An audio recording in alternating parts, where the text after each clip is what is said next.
기도하겠습니다. 하나님 감사를 드립니다. 오늘 주일 예배를 통하여서 중요한 하나님의 음성을 듣게 되어지며 이 말씀이 살아서 우리 혼, 영, 관절, 골수로 생각과 마음을 온전히 찔러 쪼개며 온전히 치유되게 되어지며 이 말씀이 살아서 현장으로 흘러 들어가며 죽어가는 현장이 소생케 되어지며 200개 나라와 2000개가 넘는 미전도 부족 국가를 살릴 수 있는 말씀이 될 수 있도록 축복하여 주옵소서. 이 말씀이 한 주간 현장에서 지속적인 생명운동으로 이어지며 지속적인 말씀운동으로 이어지며 지속적인 제자운동으로 이어질 수 있도록 은혜의 은혜를 더하여 주시며 특별히 복음 듣지 못하고 죽어가는 현장을 볼 수 있는 영안을 열어주시며 나 자신이 최고로 이 복음 속으로 깊이 들어가게 되어지는 최고의 성령의 충만함을 회복받는 은혜의 예배가 되도록 축복하여 주옵소서.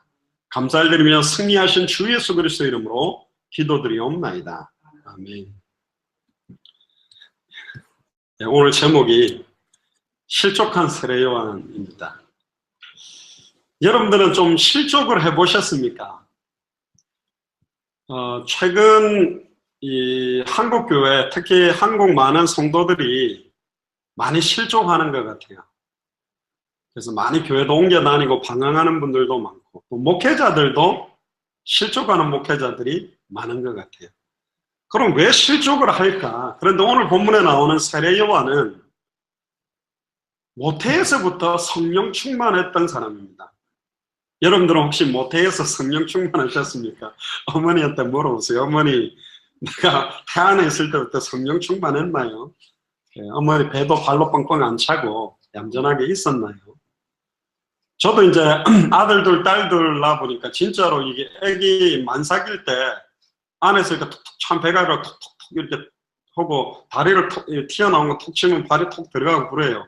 신기하더라고. 막 안에서 엄마 배를 막 실컷 많이 차고 나왔는지 모르겠는데 세례 요한은 모태에서부터 성령 충만했던 사람입니다. 놀랍죠? 어머니 뱃속에서부터 성령 충만 받았다는 사람이 성경에 어디 나옵니까? 없어요. 대단한 사람입니다. 그리고 오늘 본문에 가만히 보시면 1절부터 한번 보시죠. 예수께서 12제자에게 명하시기를 마치시고 이에 그들의 여러 동네에 가르치시며 전도하시려고 거기를 떠나가시니 예수님은 이제 공생애를 시작해서 마가복음 1장 38절에도 보면 내가 전도하기 위해서 왔다. 또 다른 가까운 마을들로 가서 계속 전도운동하고 계셨어요. 근데 문제는 누구냐면 세례 요한입니다. 2절에 보니까 요한이 옥에서 그리스도께서 하신 일을 듣고 이 감옥에 있을 때가 시간이 굉장히 많이 흘렀던 때입니다. 또 세례 요한이 감옥에 갇혔던 것을 예수님이 알아요. 근데 세례 요한이 감옥에서 지금 시달리고 있는 거예요. 왜 나를 예수님이 안 건져주지? 왜 예수님이 저렇게 하고 있지? 원래 세례 요한이 기다렸던 메시아는 많은 제자들이 가지고 있는 메시아관하고 똑같아요. 정치적인 메시아입니다. 왠 줄 알아요? 우리로 말하면 일제 치하에 딱 속국이 되어 있는 상태이기 때문에 이걸 해방시킬, 대한독립 만세하고 해방시켜줄 지도자를 필요로 하는 거죠. 그러니까 로마의 식민지로 압제를 당하고 있는데 하늘에서부터 사실은 구름 타고 내려와서 천사들의 나팔 소리와 함께 와서 이 시대의 강대국 로마를 쳐서 이스라엘을 세계 열방 앞에 최고의 나라로 딱 세워줄 메시아를 기다렸는데 일단 구름 타고 내려온 것 같지는 않고 천사들이 나팔 부른 것 같지는 않는데 어쨌든 어마어마한 기적을 일으키는 저분이 메시아라고 생각했던 정확하게 예수를 그리스도라고 제일 먼저 알아본 사람이 누구냐면 사실은 세례 요한입니다. 제자들보다 베드로 고백보다도 먼저 예수를 그리스도라고 알았던 사람이 누구냐면 세례 요한이에요. 그런데 오늘 질문을 합니다. 3절 보세요. 제자들을 보내가지고 좀 예수님이 사역하는 게 이상하니까 오실 그이가 즉 메시아 그리스도가 당신입니까? 당신 진짜 메시아 맞아요? 좀 아닌 것 같아. 그리스도 아닌 것 같아. 그리스도라면 빨리 와가지고 로마 헤롯 대왕을 갖다 무너뜨리고 이스라엘 민족을 세계 열방 앞에 이렇게 세워서 당신이 이스라엘의 왕으로 딱 서서 통치해주고 빨리 내 감옥에 있는 나를 특별 사면하듯이 빠져나가게 해줬는데 지금 뭐하고 다니지? 왜 저러고 있지? 이해가 안 되는 거예요. 감옥에서 얼마나 시달렸는지 몰라요, 세례 요한이. 우리가 다른 일을 기다려오니까 다른 진짜가 따로 있나? 왜 저래? 저 예수님 그리스도 아닌가? 예수님의 메시아 아닌가? 이 정도로 시달린 사람이 세례 요한이에요. 참 희한하죠? 근데 예수님이 이렇게 대답합니다. 4절에 보니까 그 제자들에게, 세례 요한의 제자들이 너희가 가서 듣고 보는 것을 요한에게 알려줘라. 그러면서 마태복음 11장 5절에 맹인들이 보게 되며 못 걷는 사람이 걸으며 나병한 자가 깨끗함을 받으며 못 듣는 자가 들으며 죽은 자가 살아나며 가난한 자에게 복음이 전파된다 해라. 오, 맹인 보게 만드는 것보다 더 중요한 게 있는데 로마를 빨리 무너뜨리고 이스라엘 회복해야지. 아니, 나병 환자가 깨끗하게 되는 게 뭐가 중요하냐? 못 듣는 사람이 듣게 되는 게 뭐 중요해? 죽은 사람이 살아난데도 속국인데, 가난한 자들이 복음을 들어도 속국 상태인데 왜 이러지? 그리고 가만히 보니까 이스라엘의 바리새인, 사두개인, 서기관 가운데서도 복음 듣는 사람이 있어요. 관원 니고데모가 와가지고 복음 받고, 그리고는 말도 안 되는 막 세리들하고 함께 밥 먹고 그들을 제자 삼았다 이러지. 이거 뭐야? 지금 자기 생각하고 완전히 다른 행보를 걷고 있는 예수님을 쳐다보고 세례 요한이 이상하다, 그리스도 아닌 것 같다, 이렇게 나온 거예요. 그러니까 예수님은 이미 그걸 알고 6절에 이 말씀까지 줍니다. 누구든지 나로 말미암아 실족하지 아니하는 자는 복이 있다. 예수님 말로는 뭐냐? 나 때문에 실족하지 마라, 그 말이에요. 자, 여기서 이제 우리가 중요한 답을 좀 찾아야 됩니다. 7절에 우리에게 이런 이야기를 합니다. 그들이 떠나매 세례 요한 제자가 가고 나니까 예수님이 무리와 요한에 대해서 이렇게 뒤에 말씀합니다. 너희가 무엇을 보려고 광야에 나갔냐? 바람에 흔들리는 갈대냐? 갈대가 광야에 없죠. 그러면 너희가 무엇을 보려고 나갔더냐? 부드러운 옷 입은 사람이냐? 부드러운 옷, 여기서 말하는 부드러운 옷은 너무너무 화려하고 아름다운 옷을 입은 사람은 왕궁에 있지 않냐? 그러면 너희가 어찌하여 나갔더냐? 선지자를 보기 위함이었더냐? 옳다. 내가 너희에게 이르노니 선지자보다 더 나은 자니라. 기록된 바 보라, 내가 내 사자를 네 앞에 보내노니 이 더 선지자보다 더 나은 자가 누군지 아세요? 세례 요한입니다. 내가 내 사자를 네 앞에 보내는, 즉 예수님 앞에 보내느니 그가 네 길을 네 앞에 준비하리라 하신 것이 이 사람에 대한 말씀이다. 놀랍죠? 세례 요한에 대해서 성경도 예언되어 있어요. 먼저 앞장서서 예수님의 첩경 지름길을 예비할 사람이 올 거라는 것도 예언되어 있는 사람이 누구냐? 세례 요한이에요. 예수님 탄생에 대한 예언은 당연한 거지만 세례 요한에 대한 사역에 대해서도 예언되어 있었다니까. 그 정도로 대단한 사람이 세례 요한이에요. 그리고 뭐라고 이야기합니까? 11절에 내가 진실로 너희에게 말하노니 여자가 낳은 자 중에 세례 요한보다 큰 이가 일어남이 없도다. 그러니까 예수님 말고 여자가 아이를 낳은 사람 중에 세례 요한보다 큰 사람이 없다 할 정도의 사람이 누구냐? 세례 요한입니다. 그럼 누구보다 더 커요? 사도 바울, 사도 베드로, 12제자, 70인 제자, 브리스길라, 아굴라, 그 어떤 제자보다도 큰 자가 누구냐? 세례 요한입니다. 왜? 모태에서부터 성령 충만했고, 어느 정도냐? 완전히 하나님 앞에 순수하게 살기 위해서 타락되고 변질되고 있는 예루살렘을 떠나서 광야로 들어가서 살았던 사람이 세례 요한이에요. SNF라고 완전히 금욕주의, 그런데 잘못된 금욕주의가 아니라 변질된 세상하고 타협하지 않겠다라고 딱 서는 사람이 누구냐? 세례 요한이에요. 그리고 심지어 약청, 메뚜기, 그러니까 완전히 그 꿀하고 메뚜기 같은 거 먹으면서 완전히 지금으로 말하면 수도원 생활하면서 금욕 생활하면서 온전히 하나님의 말씀만 선포하고 회개의 세례를 베풀며 간절히 메시아 그리스도 오기를 기다렸던 사람이에요. 심지어 어느 정도 사람이냐? 자기가 물로 예수님을 세례하는데 그 세례가 임할 때 자기는 처음 봤어요. 성령이 비둘기같이 내리는 걸 본 사람이 누구냐? 세례 요한입니다. 아무도 못 봤어요. 세례 요한만 딱 봤고, 이는 내 사랑하는 아들이라는 음성을 들은 사람이 세례 요한이에요. 여러분들 잘 들어보세요. 물 세례를 가지고는 성령이 내리지 않아요. 물 세례는 회개의 세례예요. 그 당시에는 회개하고 자복하고 하나님 앞에 엎드리게 되는 세례인데, 성령 세례가 임하기 전에 물 세례를 통해서 성령 세례가 임하도록 했던 사람도 누구냐? 세례 요한이고, 심지어 메시아의 머리, 그리스도의 머리에다가 손을 올린 사람이 누구요? 세례 요한. 대단한 사람이요. 생각해 보세요.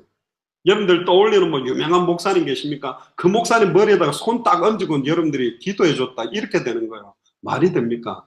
근데 그거와 비교가 안 되는, 진짜 그리스도 머리에 손을 올려놓고 세례를 했던, 예수님이 오기 전까지 마지막 선지자, 마지막 제사장 역할을 했던 사람이 세례 요한. 그리고 얼마나 세상과 타협하지 아니하고 바리새인, 사두개인, 서기관들을 책망하면서 이 독사의 자식들아, 회개하라, 천국이 가까이 왔다. 얼마나 어떤 면에서는 하나님 앞에 서서 정의롭게 생명을 딱 내걸고 메시지를 던졌던 사람이 누구냐? 세례 요한이에요. 자기 생명을 아깝게 생각지도 아니하고, 심지어 헤롯 대왕의 변질된 모습에 대해서도 딱 메시지를 던지다가 지금 감옥에 딱 들어간 거거든. 그러니까 한마디로 말하면 주와 복음을 위해서 생명 걸고 온전하게, 누구보다도 신실하게, 누구보다도 깨끗하게, 누구보다도 오직 그리스도만을 위해, 누구보다도 하나님의 나라를 위해, 우리로 말하면 누구보다도 당대 세계공화의 완성을 위해서 내 인생 전체를 드리고 산다라고 자부할 정도로 자타가 공인하는 사람이 누구냐? 세례 요한. 근데 어떻게 이 세례 요한이 이렇게 실망을 했죠? 당신 그리스도 아닌 것 같아요. 우리가 다른 진짜 그리스도를 기다려야 됩니까? 한마디로는, 안 좋게 말하면, 당신 그리스도 맞아요. 그리스도 맞는데 왜 사역을 이렇게 합니까? 이건 아니지. 이렇게 하면 안 돼. 빨리 로마를 무너뜨리고 이스라엘을 회복시키고 당신이 왕의 자리에 올라서서 나를 감옥에서 건져줘야 되지 않냐? 왜 이러고 있습니까? 이렇게 하고 있는 거예요. 그게 세례 요한이 가지고 있던 메시아관, 세례 요한이 생각하고 있는 예수가 그리스도라는 의미였어요. 여러분들은 이런 모습이 없습니까? 여러분들을 주를 위해서 진짜 온전하게 살려고 몸부림쳐서 여기까지 온 분들이죠. 정말 하나님의 뜻과 소원, 정말로 200개 나라와 2000개가 넘는 미전도 부족 국가가 살아나는 것 때문에 온 사람이죠. 사실 오늘 이 제목 25강에 나오는 메시지인데, 작년에 한 6월 달에 한 거를 한 번 더 하게 된 게 뭐냐면, 꼭 제 같아서 오늘 이 본문을 한 번 더 했습니다. 세례 요한이 이미 생각하고 있는 게 있어요. 저도 생각하는 게 있어요. 뭐냐? 하와이에서 완전히 이제 중남미를 향해 200개 나라와 2000개가 넘는 미전도 부족 국가마다 완전히 하나님이 예비한 제자들이 있다, 이걸 이미 확인을 했어요. 그렇구나. 진짜 예수가 그리스도라는 이 복음 들고 들어가기만 하면 하나님은 그 지역을 살릴 수 있는 제자들을 딱 준비해서 이렇게 세우실 것이다. 그리고 진짜 어떤 조직이나 사람이 아니라 소수의 순수한 제자들이 일어나도 하나님은 한 주간에, 2주간에, 3주간 정도라도 진짜로 이 복음 들고 들어가는 발걸음에 이 만남을 하나님이 주실 것이다. 그런 기대, 그런 믿음, 그리고 전국에 모든 나라마다 그런 자들을 이렇게 세울 것이다, 이런 생각을 갖고 있었던 것 같아요. 근데 뛰어보니까 일어나기도 하는데 내 생각하고 다른 게 있어. 이미 미주 연장이나 중남미나 많은 나라를 돌면서 기대했던 게 있어요. 예측하는 게 있어요. 이때 정도면, 이렇게 된다면 이렇게 돼야 되는데 왜 실족하느냐? 내 생각하고 하나님의 생각이 달라질 때, 이때쯤이면 이런 역사가 일어나야 되는데 왜 역사가 일어나지 않지? 역사가 딜레이 될 때, 내 생각하고 다르거나 현실 상황 조건이 내 판단, 내 경험, 내 뜻하고 많이 달라지면 낙심하는 거예요. 내 기대와 소망하고 다른 거야. 뭐지? 왜 이렇지? 과연 하나님이 나를 쓰시나? 과연 하나님이 우리 교회를 사용하실 것인가? 이런 생각에 딱 빠지는 순간 속아버리는 거예요. 왜? 그는 내 뜻이기 때문에.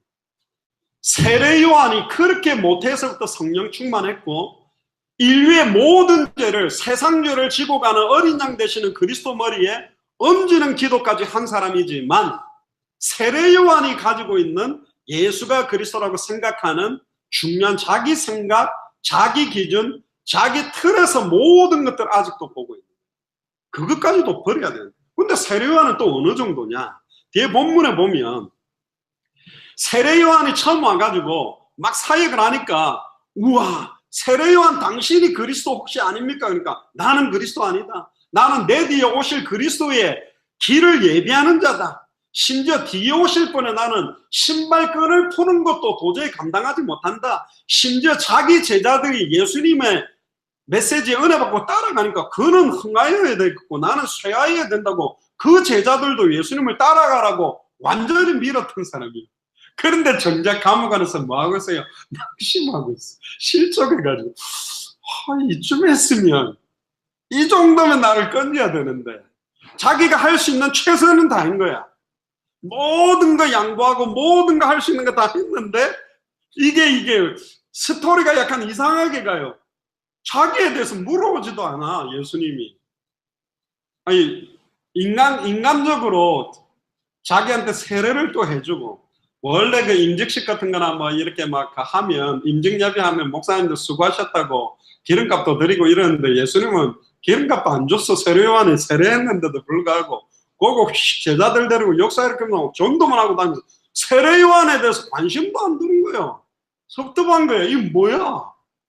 내가 지금 이 길을 예비하고 회개하라 천국에 가깝다고 생명 걸고 뛰다가 잡혀 들어왔는데, 헤롯 대왕이 잘못한 것을 갖다가 점지하면서 내가 잡혀 들어왔는데 왜 나를 안 돌아봐줘? 왜 나를 기억 안 해줘? 지금 이 상태가 됐어요. 그러니까 완전히 낙심 상태에 앉아버려요.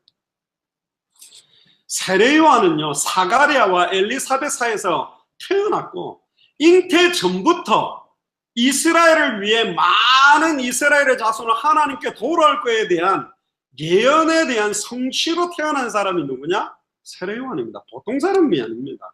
약대 털옷을 입고 가죽띠를 띠고 메뚜기와 석청을 먹으면서 완전히 하나님 앞에 온전히 순수하게 몸부림친 사람 중에 모델 중에 모델, 여자가 낳은 중에 최고로 큰 자가 세례 요한입니다. 근데 성경에는 뭐라고 뒤에 이야기하냐면,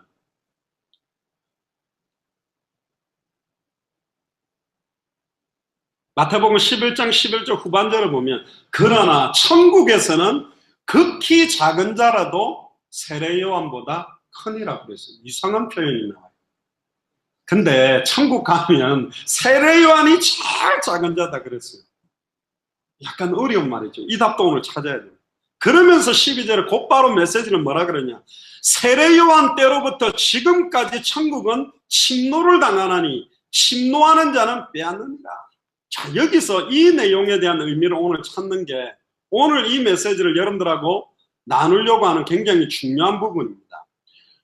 왜 사실은 세례 요한이 흔들렸냐면, 세례 요한은 하나님 앞에서 엄격한 금욕 생활을 하고 타락되고 있는 죄악상의 세상들을 갖다가 딱 메시지를 꽂아주기도 하고, 먼지를 떨어버리고 광야로 들어가서 온전히 하나님만 생각하고 예수가 그리스도로 오실 그 시간표를 기다렸고 그분을 만난 거예요. 그런데 세례 요한이 기다렸던 메시아는 마태복음 3장 12절에 보면, 손에 키를 들고 자기 타작마장을 정하사 알곡들을 모아 곳간에 두르고 쭉정이는 꺼지지 않는 불에 태우는 심판과 정죄, 완전히 범죄하고 있는 바리새인 사두개인 서기관을 쳐버리고 자기처럼 순수하게 믿는 알곡들을 세워주는 것에 대한 기대를 갖고 있는 거예요. 그런데 예수님은 그렇게 안 하고 있어요. 예수님이 세우려고 하는 메시아의 나라, 하나님의 나라, 예수님이 전하는 메시지는 원수를 사랑해라, 원수를 내 몸과 같이 사랑해라, 뭐 이러는 거예요. 그리고 그렇게 추악하고 더러운 창녀들과 세리들과 환자들과 함께하면서 그들을 살리고 그들을 치유하고 그들을 회복시키고, 눈먼 자들을 눈을 뜨게 하고 병든 자들을 낫게 하고 죽은 자를 살리고 가난한 자들에게 복음 전해요. 가난한 자한테 전할 게 아니라 헤롯 대왕과 정치인들, 사회, 경제, 문화의 리더들을 굴복시켜줘야 되는데 그렇게 안 하는 거예요. 심판의 말씀을 한마디도 안 하고 저주의 말씀을 한마디도 안 하고 너무너무 깜찍하고 사랑스럽게 그들을 위로하고 안아주고 있는 거예요. 이거 뭐야? 아니야 이거. 우리로 말하면 도끼 들고 찍어갖고 막 해초리로 막 채찍 만들어 뒤집어 엎어 박살을 내야 되는데 예수님이 그렇게 안 하는 거예요. 이게 뭐야? 이거 아닌데? 그러니까 막 세례요한이 이제는 못 견디가 제자들은 가서 물어봐. 당신 진짜 그리스도 맞냐? 아닌 것 같다. 다른 사람 기다려야 돼. 지금 이거요. 세례요한은 죄악된 세상, 완전히 흑암운동 공허로 율법주의로 빠져있는 그 이스라엘 민족의 바리새인 사두개인 세계관들을 다 태워버릴 불이 떨어지기를 원했습니다. 그러나 주님은 그렇게 하지 않았어요. 왜죠? 세례요한이 실족한 이유는 딱 하나입니다. 아담과 하와가 실족해서 에덴 동산을 떠나게 되었던 것도 정확한 예수가 그리스도라는 말씀에 대한 이해를 갖고 있지 못해요. 왜 예수님이 그리스도로 와야 되는지에 대한 진정한 의미를 몰랐습니다. 그리고 우리가 원하는 대로 하나님이 하시지 않습니다. 우리의 뜻대로 행하지 않습니다. 하나님의 계획, 하나님의 뜻, 하나님의 크고 은밀하고 비밀한 계획대로 모든 일을 진행합니다. 당대 세계복음화는 우리가 예측하고 기대하는 방식으로 가는 게 아니라 하나님이 원하는 방식, 하나님이 원하는 때에 하나님이 원하는 능력으로 이 일을 감당하겠다는 거죠. 굉장히 중요합니다. 그러면서 뭐라고 이야기하면 누구든지 나를 인하여 실족하지 아니하는 자들이 복이 있다. 즉 예수가 그리스도 2000년 전 십자가와 부활로 나를 단번에 영원히 하나님 만나게 만드셨고 나의 모든 과거 현재 미래 모든 죄와 저주를 해방시켰고 나를 공격하던 사단 마귀 귀신의 세력을 꺾고 승리케 하셨다. 그런데 이 변함없는 진리 때문에 실족하지 않아야 복이 있다. 변함없이 확정된 건 끝났다라는 거예요. 다 이루어졌다라는 겁니다. 그런데 네가 공부하면서 직장생활하면서 남편과의 관계, 아내와의 관계, 자녀와의 관계, 상황, 현실, 경제 여러 가지 문제 때문에 절대로 실족하지 말아라. 현실 보고 절대로 낙심하지 말아라. 정확하게 예수님은 그리스도의 사명을 감당하고 있어요. 정확하게 전에 이야기했죠. 200개 나라와 2000개가 넘는 미전도 부족 국가는 하나님이 시작해서 하나님이 지금도 일하시고 쉬지 않고 일하고 계시며 완성시키고 계시다. 아멘입니까? 우리가 생명 걸고 뛰었더니 됐다. 아닌 거예요. 하나님이 일하고 계시다니까. 이번에도 우리가 네팔 사역을 좀 시간표를 밀려놓고 기도하면서 고명희 선교사님한테 이야기를 들었더니 진짜 이분들이 마음을 이제 더 담더라고요. 원래 그 네팔의 성경대학을 준비하려고 했었는데 이 어떻게 성경대학을 좀 끌고 나갈까 그 준비하는 목사님들이 고민했는데 그 목사님 중에 한 분이 우리 21강 33강 영어를 네팔어로 번역을 하다가 완전히 은혜 받은 거예요. 이거다 이거. 성경대학에서 이 내용을 가르쳐야 되는데 우리가 지금까지 다른 걸 가르쳤다. 이래가 막 이분은 이제 우리 올 거라고 막 기대가 막 할렐루야가 있었는데 이번에 좀 후반기로 밀렸다니까 놀렐루야 이래가 약간 하고 있습니다만 고명희 선교사님 이야기 들어보니까 최근에 네팔에 있는 힌두교 집회가 어마어마하게 급증해가지고 지금 완전히 막 바람이 엄청 불고 심지어 또 네팔 교회가 지금 급증하면서 일어난대요. 그런데 정확한 복음이 아니고 모든 종교는 다 구원이 있다라는 것처럼 변질된 복음, 다른 복음의 막 집회들, 은사운동, 율법주의 막 이런 이단 사이비 사상들이 휘몰아치고 있는 거예요. 그래서 막 이번에 더 저희들이 더 기도하고 더 준비해서 인도를 받겠다. 현지에서도 이 21강 33강 더 정리해서 기도하겠다. 그러면서 제가 느낀 게 뭐냐. 그러기에다가 이제 또 천정교사님 연락하가 6월 달에는 뭐 캄보디아, 9월 달에는 태국인데 많이 들어가지 말고 선교사님하고 저하고 들어갑시다. 그러니까 소수 들어가가지고 진짜로 중요한 목회자들과 리더들만 딱 살리고 나오는 식으로 사역을 하자. 하여튼 막 기도를 하는데 보니까 뭐 제가 그 이야기 들으면서 그래 말이야. 뭐 우리 교회가 지금 뭐라고 자꾸 이분은 막 나라마다 문을 열어가 들어가자고 증명하는데, 이분이 현장 들어가서 이 메시지 전하면 막 뜨거운 거예요. 복음 듣고 살아나니까. 주중에 제가 한 목사님을 만났다 이야기 안 했습니까? 이분도 많이 지치고 많이 이렇게 돼 있었는데, 제가 삼척에서 그때 메시지 했던 그 이야기를 했죠. 제가 23살 때 두 손 들고 예수님께 내 인생 전체를 맡기고 세상이 주는 것과 바꿀 수 없었던 그 평안함과 그 기쁨, 그 메시지를 삼척에서 선포하려고 그랬는데, 하고 있는 제가 전혀 뜨겁지 않고 그때 받았던 그 은혜와 감격은 사라져버린 내 모습에, 새벽 2시에 5시간 차 타고 부산까지 내려오면서 왜 저한테 메시지를 주지 않습니까? 왜 제게 이 은혜가 뜨겁지 않습니까? 사도 바울도 다메섹에서 주님 만났던 그 메시지를 중요한 현장에서 3번 정도 선포할 때 너무너무 뜨겁게 전파했는데, 왜 이제 저는 안 뜨겁죠? 그때 계시록에 나오는 에베소 교회에 주셨던 그 말씀, 너는 처음 사랑을 잃어버렸다. 아니, 제가 선교사로 헌신하고 있는데 너 처음 사랑 잃어버렸다.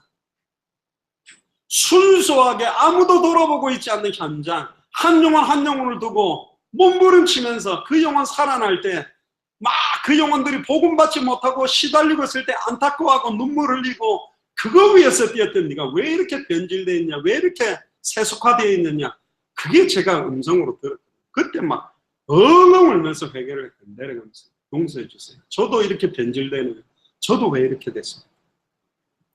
저희들이 쿠바에 많은 역사를 일으키고 아놀드 목사님한테 선교 보고를 받을 때가 있었어요. 너무 아놀드 목사님도 기쁘게 제자들 소개를 하는데, 그때 이제 우리 함께 들어갔던 목사들은 의기양양했죠. 우리가 그래도 몇 번 들어와서 메시지 그 더운 날 열심히 했으니 감사하다 그랬는데, 아놀드 목사님이 제자 한 명을 소개하는 거예요. 여제자를. 자기 월급 얼마 안 되는 걸 쪼개가 우리 돈으로 말하면 7,000원, 8,000원 가지고 한 달에 사는데, 바짝 마른 아주머니인데 얼굴은 새까맣게 탔고 가방도 이상하게 큼지막한 가방을 X반도 매듯이 이렇게 X자로 맸는데, 딱 보는 순간 그거는 전도 가방이에요. 전도 자료 넣어 다니는 가방. 신발도 보니까 다 떨어졌어. 이분이 누구냐? 아무도 못 들어가고 차도 못 들어가고 걸어서 들어가기도 어려운 쿠바에 밀림을 걸어 들어가고 그 몇 명 안 사는 사람들에게 복음 전하러 다니는 전도자라는 거예요. 그때 솔직히 저는요, 하나님 막 어마어마하게 부끄러웠습니다. 하나님, 예수님이 백보자 심판 때에서 심판할 때 그래, 쿠바 뛰었던 너희들 일로 나와라, 상급 주겠다 그랬을 때, 우리는 꼭 보면 연말에 시상식 할 때 내가 1등으로 뽑히는가 싶어가 폼 잡고 있는데 생뚱맞게 다른 사람 불러내듯이, 쿠바의 진짜 면류관의 면류관은 이런 분에게 심어주겠다. 그때 그거 깨달아. 오늘 세례요한은 뭐냐? 자기는 누구보다도 하나님 앞에 온전하게 바르게 열심히 생명 걸고 또 실제 그래 살았고, 그 열정으로 목숨도 아깝지 않게 주와 복음만을 위해서 뛰었고 메시아의 길을 앞장섰다고 자부한 사람이었어요. 그런데 낙심한 겁니다. 왜 낙심했죠? 낙심했다는 것 자체가 100% 예수를 그리스도로 알지 못하고 있다. 100% 예수를 그리스도로 믿는다라는 의미를 몰랐던 것이다. 예수를 그리스도로 알고 믿고 순종하는 삶이 진정으로 무엇인지를 더 깊이 알지 못했어요. 엄격하게 말하면 죄송합니다. 심하게 말해버리면 세례요한이 기분 나쁘게 하지만 자기의 나를 위해서 행하고 있는 건지도 모르는 거죠. 우리도 200개 나라와 2,000개가 넘는 미전도 부족 국가를 살리겠다고 막 외쳐대는 게, 내가 다른 교회들보다는 나아, 다른 목사들보다는 나아, 다른 사람들을 붙잡은 것보다는 나아, 우리가 좀 더 대단해, 그 기준일까? 그렇다면 우리는 또 틀린 거죠. 아닙니다. 우리는 능력도 없어요. 가진 것도 없어. 그러나 한 가지요. 지금 200개 나라가 들어가 보면 그리스도라는 단어 뜻도 모르고 어마어마한 지식이나 신학적인 어마어마한 거, 뭐 큰 부흥도 아니라 복음 자체가 뭔지를 지금 이 사람들은 모르고 있다는 거예요. 저는 지난번에 바모 지역에 아주머니가 채소 팔면서 뭘 전해드릴지 몰라고, 하나님 제발 저 영혼들을 하나님이 살려주세요, 그렇게 기도하던 아주머니가 우리가 전해드렸던 그 예수가 그리스도는 복음을 듣고 너무너무 기쁘고 어떻게 복음을 전해서 영접하고는 어떻게 도와야 될지 되는 교재를 들고 두 분이서 밤이 맞도록 안 들어온 거예요. 1시부터 3시까지 2시간 정도로 했는데 저녁 집회까지 계속 이 복음 전하고 막 8명 영접시키고 두 분은 막 10몇 명 너무너무 행복하다는 거예요. 자기는 이제 뭘 전해야 될지 내용을 가졌다. 진짜 기쁘더라고요. 그 사람들. 감사하다. 우리의 기대와 같이 어마어마한 주의 종과 목사님은 못 일어났는데 완전히 막 드라마틱한 어떤 만남처럼 어마어마한 능력을 가진 제자들은 안 일어났지만 저분들은 주님 오실 때까지 저 복음 전하겠다. 감사하더라고요. 말레이시아에서 그 난민 생활하면서 아기 데리고 낮이나 저녁이나 와갖고 그 더운 날 와서 은혜 받고 막 예수가 그리스도인 걸 처음 들었고 깨달았다고 눈물 흘리고 있던 그 아주머니들도 지금도 나는 복음 전할 거라고 분명히 확신합니다. 그분들은 안 전할 수가 없어요. 그리고 인도의 미조람 바이블 칼리지에서 너무 가슴이 뜨거워져서 예수를 그리스도로 모르는 자기 아버지 어머니한테 가가지고 전했는데 아버지 어머니가 영접하지 않고 막 이렇게 한 거 안타까워서 자기는 선교사로 나가는데 이 복음 가지고 나가서 전하겠다고 했던 그 신학생들도 나는 지금 복음 전하고 있다고 믿습니다. 그들은 하라고 한다고 하고 하지 말라고 한다고 안 할 사람이에요. 왜? 이 복음이 임하면 되게 돼요. 너희가 무엇을 보려고 200개 나라로 가고 있냐? 무엇을 보려고 2000개가 넘는 미전도 부족학과를 가고 있느냐? 그런 질문이에요. 너는 무엇을 보려고 예수 사랑교회로 다니냐? 무엇을 보려고 지금 신앙생활하고 있냐? 뭘 기대하고 있냐? 뭘 바라고 있냐? 이런 질문하고 똑같은 거예요.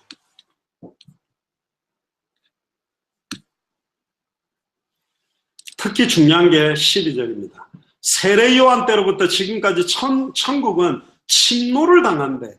침노하는 자는 빼앗는데 이 침노한다는 말은 헬라어로 비아제타이라고 그러는데 침입하다, 침입을 당하다라는 수동태와 명사형은 비아스타이, 침입하는 자들, 동사는 하파를 주신이라서 탈취하다는 의미인데 해석을 두 가지로 합니다. 성경을 찾아보니까.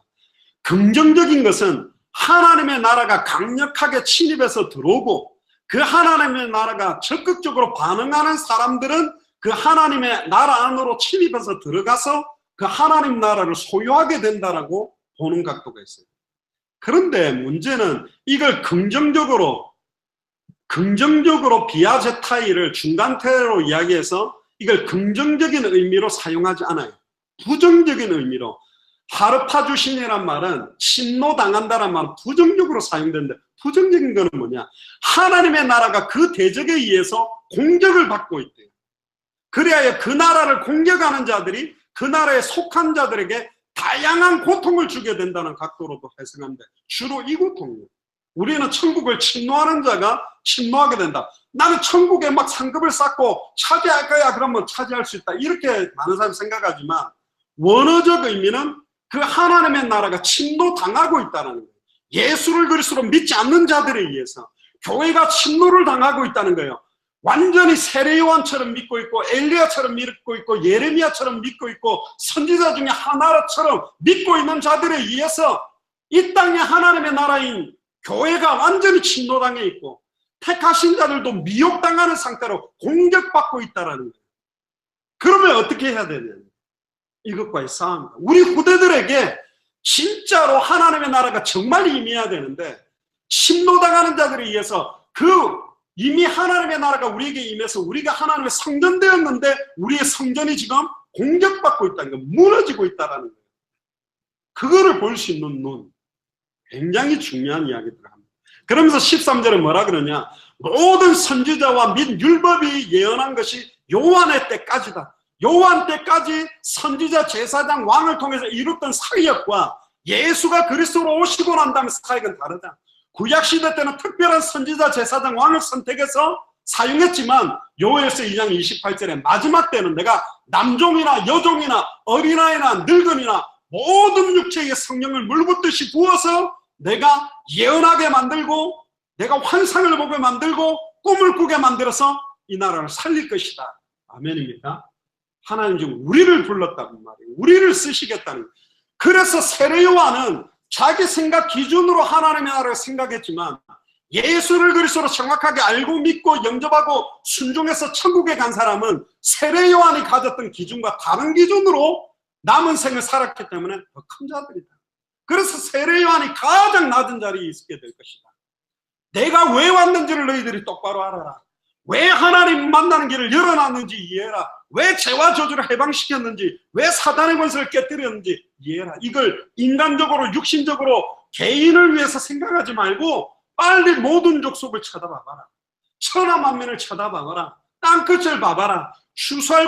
곡식들은 휘어졌는데 추수할 일꾼이 없고 목자 없는 양과 같이 유리하며 방황하고 지금 수많은 교회들, 영국 교회, 유럽 교회는 아예 교회당이 술집으로 나이트클럽으로 이방종교에 팔려가면서 하나님의 나라가 임해야 될 교회들이 무너지고 있고 하나님의 나라가 이미 임한 개인 성전들도 예수가 그리스도라는 의미를 몰라서 다 무너지고 있으니 이걸 살릴, 이걸 회복시킬 여기에 정확한 복음을 전할 자가 누가 있겠냐.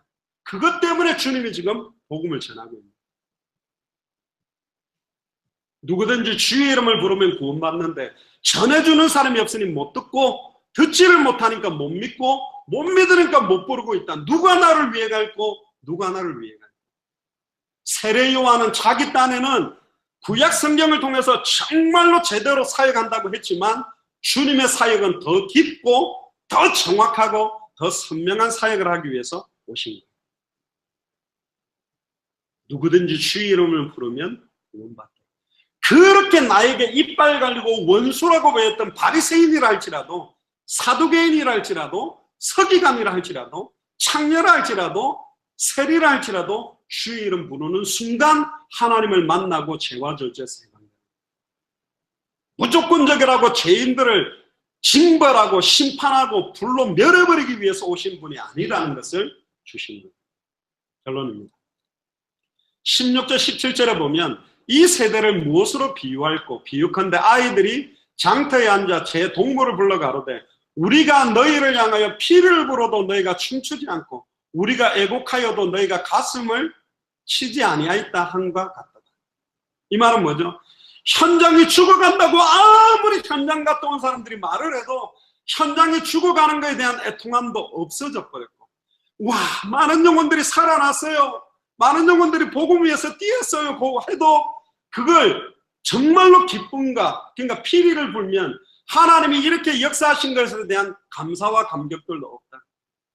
그러니까 현장에 죽어가는 사람들이 살아났을 때 그 감격, 그 감사, 그 안에 있을 때 진정한 소통입니다. 참된 소통은 진짜 복음 안에 있습니다. 참된 소통은 현장에서 이 복음이 증거돼서 사람들이 살아나는 걸 함께 볼 때 죽어가는 영혼이 회복될 때 또 사단이 얼마나 발악해서 이 복음 듣지 못하도록 가로막고 있는 안타까운 현장을 볼 때 진정한 소통이 일어나고 전도 안에서 소통이 일어나고 같은 기도 제목 가지고 기도할 때 그런 제자들이 중심으로 눈물을 흘리며 현장을 두고 기도할 때 살아난다. 지금 이 시대가 아무리 피리를 불어도 춤추지 않는 시대가 됐고 아무리 애곡하여도 가슴을 치지 않는 시대가 됐습니다. 근데 우리를 부르신 거예요. 현장을 보고 가슴을 치도록 현장을 보고 기쁨의 감격과 춤을 추도록 이제 본격적으로 좀 기도해야 됩니다. 이번 주간에 제가 기도하면서 하나님께서 지금 우리 한국의 예수 사랑교회 현장들을 본격적으로 이제 좀 지속적인 생명운동의 바람이 본격적으로 불고 지속적인 말씀운동, 지속적인 제자운동의 바람이 불도록 역사해달라. 그래서 어제 토요일날 우리 선중형제 송기선 권사님 만나서 토요일은 안양 쪽에 안양대학교의 솔로몬 또 데이브 목사, 파키스탄 목사님들과 함께 안양대학교 쪽 현장도 전도운동하고 선중형제나 송기선 권사님 전도운동할 수 있는 그런 또 김미옥 권사님도 계시니까 같이.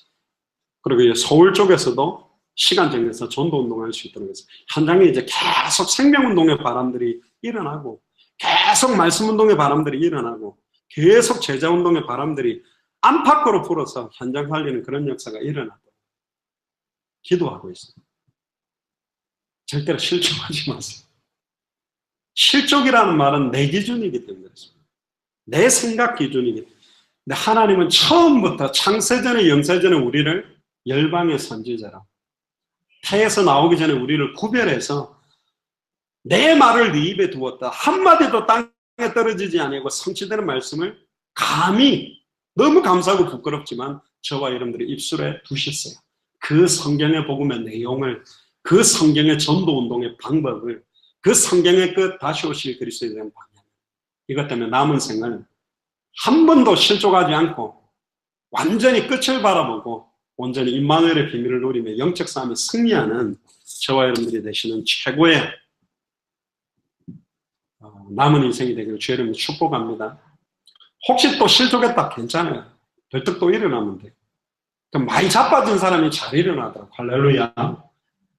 굉장한 엘리트가 감옥 들어가면 자살하는 경우가 있거든요. 옛날에 부산에 안상영 부산시장이 감옥 들어가는데 그 안에서 자살했거든요. 그 사람은 나름대로 굉장히 똑똑하고 열심히 살았는데 내 인생에 오점이 생겼다, 이러면 무너져 버린 거예요. 근데 경범죄로 감옥 많이 왔다 갔다 한 사람은 들어가면 또 들어가는 것 같다 하고 별로 심각하게 생각도 안 해요. 넘어져 본 사람이 잘 자빠져요.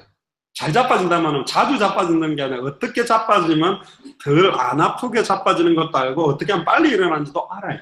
괜찮다니까. 될 수 있으면 안 자빠지면 좋은데 자빠지셨다면 벌떡 일어나시고 툭툭 털고 그리스도 아멘 그러고 또 나가는 겁니다. 왜? 우리의 끝은 모든 족속 천하 만민 땅끝 애타게 기다리고 내 주변 영향도 기다리고 있기 때문에 당연히 사단이 나를 실족하도록 공격 안 하겠습니까? 이 복음 갖고 있는데, 이 전도를 하겠다는데, 이 끝을 보고 가겠다는데 하겠죠. 속지 마시고 내 안에 계신 그리스도를 최고로 누리는 일평생 되기를 주의 이름으로 축복합니다. 기도합시다. 주는 그리스도시요 살아계신 하나님의 아들이십니다. 하나님 감사합니다. 실족한 세례 요한의 모습이 나의 모습이며 무엇 때문에 실족했는지에 대한 기준도 나의 기준이었음을 깨닫게 하시면 감사합니다. 이제 하나님이 창세전에 영세전에 절대적으로 계획하시고 준비하신 이 언약의 성취 속에 있게 하시니 감사를 드립니다.